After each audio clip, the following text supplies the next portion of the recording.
You're in a room and something happens. Maybe a song reaches its peak. Maybe someone says something that cuts straight through. Maybe nothing happens at all. And yet the hair on your arm stands up, and a wave moves through the back of your neck, and for a moment something passes through you that you cannot name. You didn't choose to do that. You couldn't have stopped it.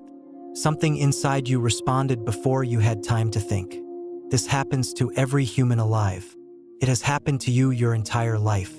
And for most of that time, the explanation you were given was simple. It's a mistake, a leftover, a reflex your body never got around to deleting. That explanation was wrong. The standard story goes like this. Your ancestors were covered in thick body hair.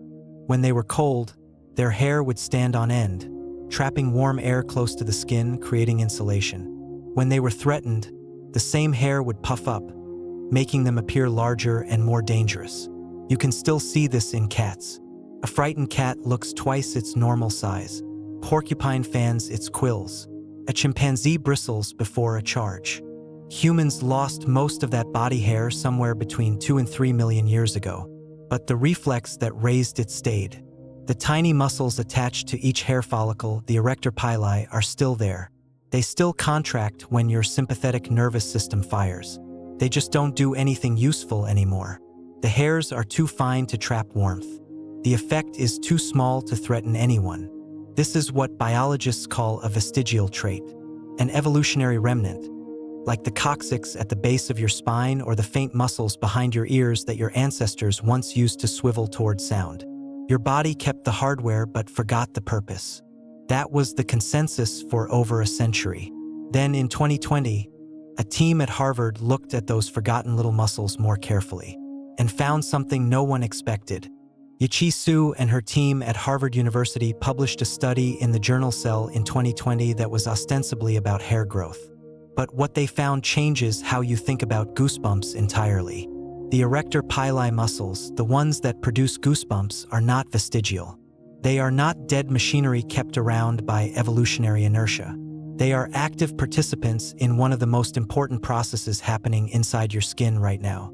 On one side of the muscle sits the sympathetic nervous system, the fight-or-flight network that responds to cold, threat, and stress. On the other side sit the stem cells inside each hair follicle, responsible for generating new hair throughout your life. The arrector pili muscle sits between them, and it turns out that without it, the nerve cannot reach the stem cells at all. When Hsu's team destroyed the arrector pili muscles in mice while leaving nerves and stem cells intact, the sympathetic nerve connections to the stem cells disappeared entirely. The two systems lost contact. Hair regeneration slowed.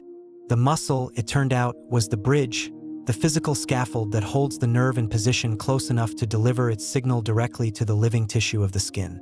Your sympathetic nervous system, through the arrector pili muscle, directly regulates the regeneration of your hair, which means that every time you get goosebumps from cold, from fear, from a sound that moves you, your nervous system is not misfiring. It is doing something that has no visible result on the surface but is running an essential maintenance program beneath it. The shiver is the signal. Your skin is always listening. But here is where it gets stranger. Cold makes sense. Threat makes sense. But none of that explains what happens when a piece of music reaches its peak and the hair on your arm stands up and something moves through you that feels less like a reflex and more like recognition. This phenomenon has a name. Researchers call it frisson, from the French word for shudder. It is the physical sensation of chills, tingling, and goosebumps triggered not by temperature or danger, but by beauty, by a key change, by a voice that cracks on exactly the right word, by a moment in a film or a speech or a piece of music that, for a second, feels larger than ordinary life. In 2011, Nusbaum and Paul Silvia at the University of North Carolina at Greensboro published a study in social psychological and personality science that asked a precise question.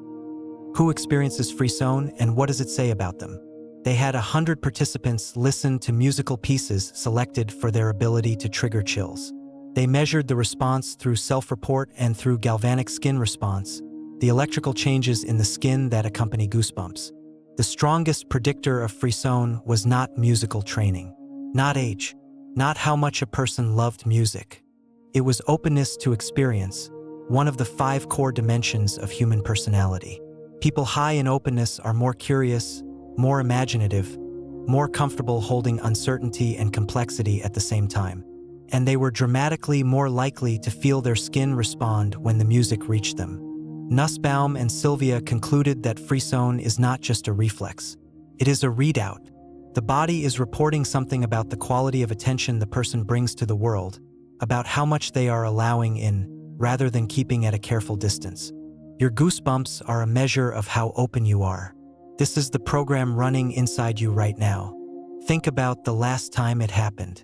The specific song, the exact moment, the key change, the note that arrived from somewhere unexpected. Your body responded before your mind did. Something physical passed through you before you had time to decide whether to let it. That response is not decoration. It is ancient wiring. The sympathetic pathway that causes goosebumps is the same one that flooded your ancestors with adrenaline when a predator moved in the grass. The same one that tightens your chest, dilates your pupils, and primes your muscles to act before your conscious mind has processed what's happening. Your body does not distinguish between threat and transcendence at the level of the nerve. Both are things that break through. Both are things that arrive before you are ready. The signal that says, something is here that is larger than what was here a moment ago, travels the same wiring, whether what broke through was danger or beauty. Some researchers believe this is not an accident, that the same system handles cold survival and aesthetic experience because awe may be as biologically fundamental as warmth, that the body assigned it the same physical weight for a reason. You have never had a goosebump that meant nothing. Every single time, your skin was measuring something real, something that moved through the boundary you normally maintain between yourself and the world. Your body has always been more honest about that than your mind. There is one final piece, and it changes what you thought goosebumps were for. In 2012, David Schutz and colleagues at the University of Kentucky published a study in the journal Motivation and Emotion. They were investigating awe, that feeling of being in the presence of something larger than yourself, and they wanted to understand the specific role goosebumps played in it. They asked participants to keep a 4-week journal and record every time they experienced goosebumps. What triggered it? Where they were? Who was present? Awe turned out to be the second most common trigger after cold. But more revealing than the frequency was the character of those experiences. The overwhelming majority of them were social, not solitary, not private. People reported goosebumps while watching someone give a speech that moved a crowd, while standing in a stadium when the music began, while witnessing a birth, a death, an unexpected act of courage, while watching a stranger do something that nobody had asked them to do. Schutz and his team proposed that goosebumps in awe may carry a social function, a signal the body sends when something happens that matters for the group, not only for the individual.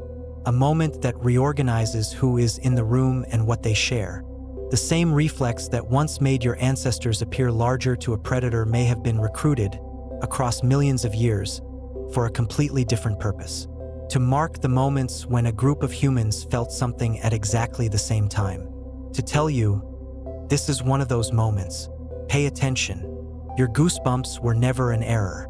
They were a reflex so useful that your body found 3 different jobs for it: to trap warmth, to signal threat, and to mark the moments when something moved through you that words had not yet caught up to. The muscle is still there.